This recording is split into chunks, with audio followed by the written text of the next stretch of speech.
बोलो विष्णु भगवान की जय। पंचभीकम की कथा। एक साहूकार के बेटे की बहू थी जो बहुत सुबह सुबह उठकर कार्तिक के महीने में रोजाना गंगा जी नहाने जाती थी। वह पराये पुरुष का मुंह तक नहीं देखती थी।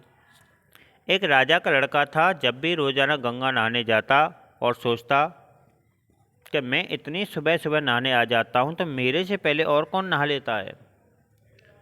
5 दिन कार्तिक के रह गए। उस दिन साहूकार की बहू नहाकर जा रही थी। राजा का बेटा आ रहा था।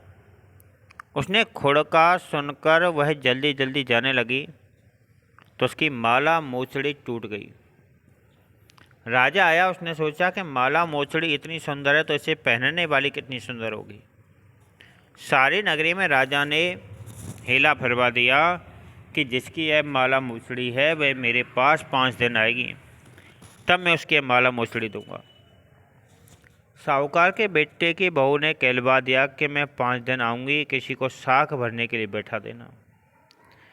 राजा ने गंगा जी पर बिछावन करके एक तोते को पिंजरे में टांग दिया।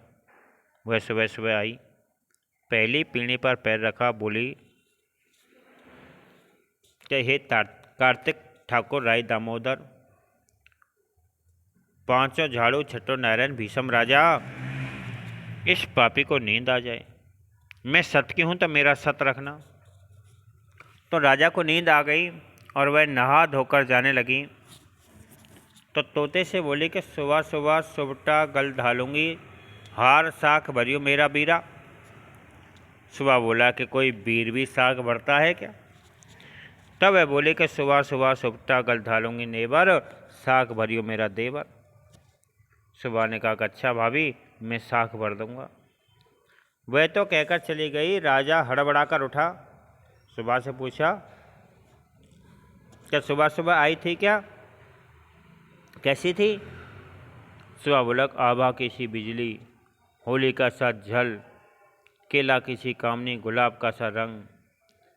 राजा ने सोचा कि कल तो मैं अपनी उंगली को चीर कर बैठ जाऊंगा तो नींद नहीं आएगी।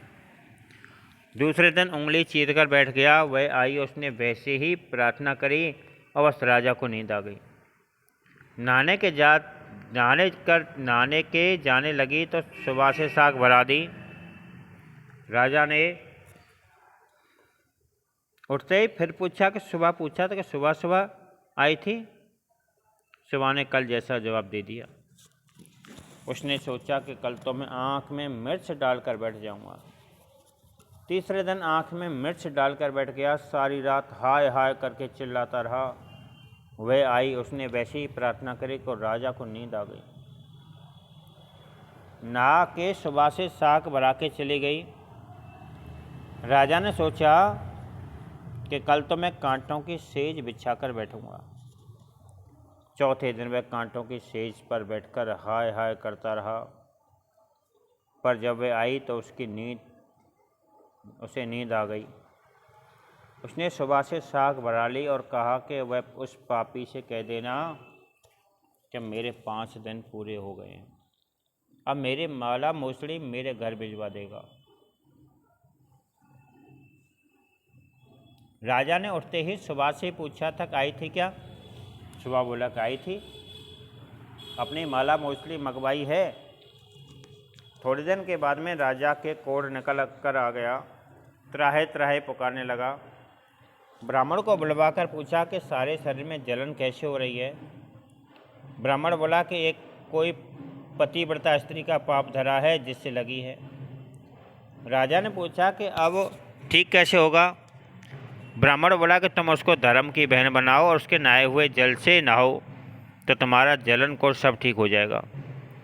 राजा माला मोचड़ी लेकर उसके घर गया और साहूकार से बोला कि ये तेरी बहू गंगा पर भूल गई थी, यह उसे दे देना और कह देना कि उसके नहाए हुए जल से वह मुझे नहला देगी।